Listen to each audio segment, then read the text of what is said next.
Hello दोस्तों, आज जो मैं कहानी बताने जा रहा हूँ, यह एक कहानी नहीं बल्कि हकीकत है।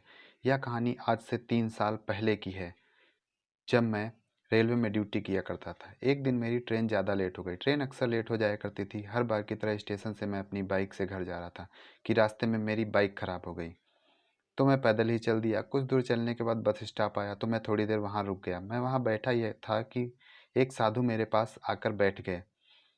वो साधु अक्सर मुझे बस स्टॉप पर दिखाई देते थे, इसलिए मैंने उनसे बातें करनी शुरू कर दी। बातों ही बातों में मैंने बोला कि बाबा, मैं भूत प्रेत प्रेत को नहीं मानता, सब झूठी बातें हैं। बाबा बोले कि भले ही तुम भूत प्रेत को मत मानो, तुम यह ना कहो कि भूत प्रेत होते नहीं हैं, यह सब कुछ होते हैं। इस पर मुझे हंसी आ गई। मैंने कहा, भूत होते हैं तो दिखाई क्यों नहीं देते? क्या आप मुझे कोई भूत दिखा सकते हैं? कुछ देर सोचने के बाद बाबा बोले, चलो मेरे साथ।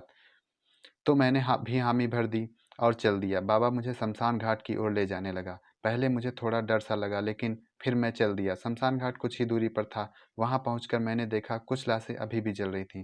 बाबा ने मुझे एक स्थान पर बिठा दिया जहां कुछ देर पहले ही लाश जल चुकी थी।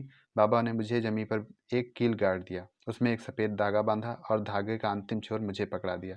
अब मुझे थोड़ा डर और लगने लगा। बाबा ने मुझे बतासे निकाले और 4 जगह रख दिया। सारे बतासे एक लाइन में रखे हुए थे। उसके बाद बाबा ने मुझे कहा कि अभी आत्मा इन्हें खाने आएगी। जब तक वह इनको खाकर चली न जाए, तब तक तुम धागा मत छोड़ना।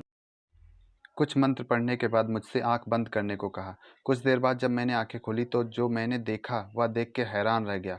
वहाँ 4 आत्माएं थीं जो बतासे खा रही थीं। लेकिन जब मैंने यह देखा कि वहाँ मंदिर के पुजारी की भी आत्मा थी, तो मेरे हाथ से धागा छूट गया और मैंने देखा कि साधु भी वहाँ नहीं था। फिर मैं वहाँ से बस स्टॉप की ओर भागा।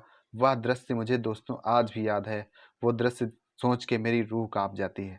धन्यवाद। आपको स्टोरी अच्छी लगे तो शेयर कीजिएगा।